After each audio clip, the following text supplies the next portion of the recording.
A very warm welcome to this session. Today we'll be studying about the topic that how was the constitution drafted. Now after independence, what happened? There were a lot of problems and challenges which Indians were facing.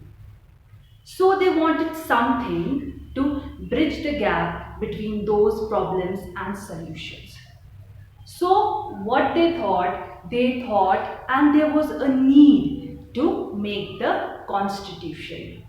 So in the year 1934, M.N. Roy, who was an advocate of radical democracy, for the first time, put an idea of Constitution Assembly and to frame the Indian constitutions for Indians according to the wills of the Indians.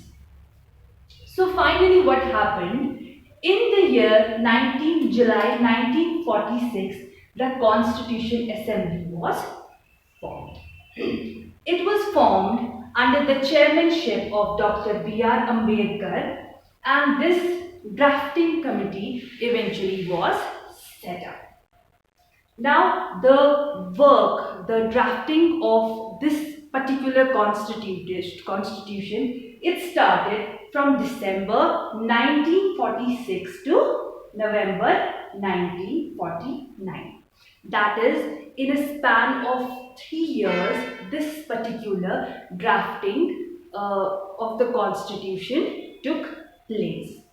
And eventually, a series of discussions and debates were held among the various political parties of India. But it was actually adopted and implemented in the year 1950, and this was the date, like on 26th January 1950. That is after 3 months later, when like the completion of this particular draft, it was adopted and it was implemented in India. Now coming to the main features of the Indian Constitution. This is something very important. The first we have, it provides a federal structure for governance. Subjects are divided between center and states.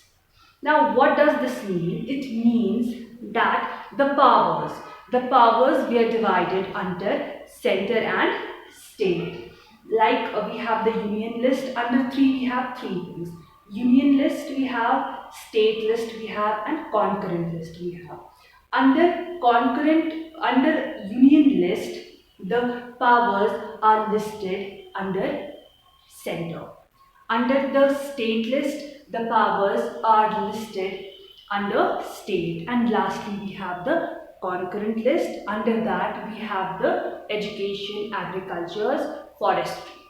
Right? Coming to the universal adult franchise. So under this, every Indian was given a right to vote. And that time the age was set up, it was 21 years. Now it is 18, but at that time it was 21. So all the Indians above the age of 21 can vote, were free to vote. But later on it got changed, and now it is every citizen above the age of 18 has the right to vote. Yes. Then we have guarantees. Another feature of the Indian Constitution is that it guarantees equality before law to all the citizens. It means that irrespective of caste, creed, color, there is no equality. There is equality in all aspects in the eyes of law. Nobody is unequal. Be it if a person belongs to a high caste or low caste, all are equal.